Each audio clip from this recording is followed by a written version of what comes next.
Hey everyone! Welcome to Update X24H, your go-to channel for the latest news, hottest dramas, breaking stories, and all the buzz from the world of entertainment.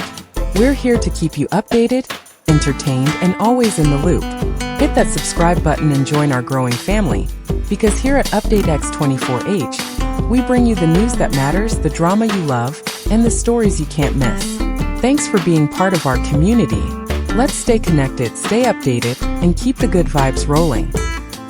Behind every spotlight lies a shadow, and sometimes that shadow holds the darkest truths. Today, we uncover the shocking confession that shook the entertainment world to its core. Fan Shiqi has admitted what no one ever imagined. He was the one who directly ended Menglong's life. But the story is far deeper than a crime. It is about fear, manipulation, and the power of truth to break free from silence. Where we bring you the most compelling stories from the world of entertainment, culture, and beyond. This is not just another scandal. It's a tale that resonates across borders, from the United States to Korea, from Japan to Europe and far beyond. Today we reveal how one confession redefined everything we thought we knew. When the words finally left Fan Shiqi's lips, the atmosphere in the interrogation room shifted instantly, as if the air itself had been pulled out of the walls. His confession was not delivered in panic or desperation, but with a chilling calmness that stunned everyone present. Investigators, fellow actors who had been accused, and even the guards standing silently in the corners could feel the weight of the moment pressing down on them. The truth that so many had suspected but never dared to believe was spoken with frightening clarity. Fan Shiqi admitted that he was the one who directly murdered Menglong. This was not merely an admission of guilt. It was the collapse of a carefully constructed facade, the unraveling of a story that had entangled so many lives. What made the confession so powerful was not just the revelation itself, but the manner in which it was delivered. There was no hesitation, no wavering voice. Instead, Fan Shiqi spoke with a cold detachment that carried an eerie authority, as though he were narrating events from a script only he had written.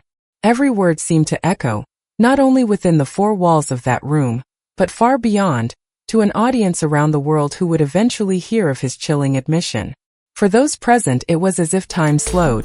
They were not only hearing a man admit to a crime, they were witnessing the collapse of illusions, the breaking apart of stories told to comfort, to deny, or to protect reputations. The shock of that confession also revealed something deeper about human nature. People expect guilt to show itself through trembling, tears, or anger, but Fan Shiqi's composure forced those listening to confront a far more disturbing reality. Sometimes evil wears the face of serenity. His calm acknowledgement of his actions did not lessen their horror, it magnified it.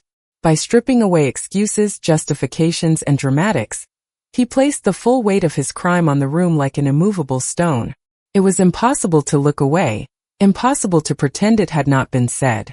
For those who had once been accused alongside him, the confession was both a release and a new burden. They were no longer seen as the orchestrators of the crime, but they were reminded of how deeply they had been trapped under his control. The confession was more than evidence for the investigators. It was a window into the chilling power one person can hold over many, and the terrifying clarity of a man who finally chose to speak the darkest truth aloud. What emerged from Fan Shiqi's confession was not simply the admission of a crime, but the unveiling of an intricate web of manipulation that ensnared everyone around him. His words painted a portrait of control so absolute that it seemed almost theatrical, as though he had scripted every move and rehearsed every reaction long before that tragic night unfolded. The actors and accomplices, once believed to be willing participants, were revealed to have been prisoners of his will, bound not by chains of iron but by the far more unyielding grip of fear. It was fear that made their hands tremble as they obeyed his commands, fear that silenced their protests, fear that convinced them their families would suffer should they falter. This was not a crime committed in chaos or passion, but one orchestrated with chilling precision. Fan Shiqi understood the psychology of those he manipulated. He knew that threats against loved ones strike deeper than threats against oneself. He exploited that truth with ruthless efficiency, ensuring that every order he gave carried the weight of life and death. In doing so, he stripped away his victims' ability to choose, reducing them to shadows of themselves, actors forced into roles they never auditioned for. His control was not only physical but psychological, shaping their thoughts, their fears, and ultimately their actions. What is perhaps most haunting about this revelation is the way it reflects a universal vulnerability. Across cultures and societies, from the streets of Seoul to the neighborhoods of Los Angeles, from Tokyo to Paris, people understand the terrifying reality of coercion. To be compelled against one's conscience, to act under the shadow of harm to those you love, is to be trapped in a prison without visible bars. Fan Shiqi built that prison with words and threats, and the others lived inside it, obeying commands that contradicted their very humanity. The web of manipulation he spun demonstrates how evil often thrives not in brute force, but in calculated control. It is a reminder that cruelty can be quiet, that domination does not always shout. It whispers, it coerces, it binds hearts and minds until resistance feels impossible. The confession revealed that Menglong's death was not only the end of a life, but the culmination of a terrifying performance where every participant was both victim and witness. Fan Shiqi's manipulation was his true weapon, and its devastating reach ensured that no one walked away untouched. The tragedy of Menglong's death did not end with the final act of violence, nor with the confession that later shook the world. Its true weight rests in the human cost, the enduring pain etched into every person who became entangled in that night. For Yu himself, the cost was everything. A life full of promise and possibility cut short in the cruelest way. Yet his suffering did not vanish when the ordeal ended. It echoed through the memories of those forced to take part, leaving scars that words can barely contain. One accomplice later admitted that he still hears the faint whispers, the broken cries of Menglong, lingering in his ears long after the night had passed. They were not just sounds, they were fragments of a soul trying desperately to cling to life. Another described trembling hands and a body that refused to forget the fear that controlled every movement. They did not see themselves as perpetrators but as unwilling witnesses, chained by threats and compelled to act in ways that violated their very sense of humanity. The torment did not stop when the lights went out. It continued each time they closed their eyes, each time silence reminded them of what they had been forced to do. The investigators, too, bore the burden of this cost. To hear such accounts in chilling detail was to confront the limits of human cruelty and the fragility of conscience. It became impossible for them to view the case as a simple matter of guilt and innocence. Instead, they saw a spectrum of broken lives: Menglong, the victim whose final hours were filled with suffering, the accomplices who lived with unshakable nightmares, and even the broader community, whose faith in the safety of trust and friendship was shattered.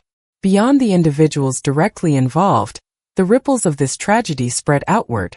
Fans, colleagues, and strangers across the world were left grieving, not only for the loss of a beloved figure, but also for the haunting reminder of how easily fear can erode moral boundaries. The human cost was not measured in evidence or legal documents, but in the silent weight carried by all who were touched by the story. It is in the sleepless nights, the lingering shame, the whispered regrets. In the end, the true devastation lay not just in the crime itself, but in the lives forever changed, in the pain that refuses to fade, and in the reminder that fear's reach extends far beyond a single moment in time. What makes this story so powerful is not only the confession itself, but what it reveals about human resilience. Fan Shiqi's control shattered lives, but his confession also broke chains. For the first time, those silenced by fear found their voices. And for audiences worldwide, this became more than a crime story. It became a reflection on courage, morality, and the price of truth. Lightbulb fresh angle. We can view this confession as a turning point, a call to recognize manipulation, to stand against fear, and to value the strength of truth. It's not only about what was lost, but about what the world can learn from this tragedy. As the entertainment world reeled from the shock, one truth became clear. No matter how carefully darkness hides, the light of confession and truth will always find a way to emerge. Fan Shiqi's words may haunt us, but they also remind us that we must never underestimate the power of fear, or the courage it takes to break it. Thank you for watching Update X24H. If this story touched you, or made you think in a new way, please hit the like button, share this video with others, and don't forget to subscribe to our channel for more powerful stories from around the world. We appreciate your support. Together, let's keep uncovering the truth, one story at a time. See you in the next video.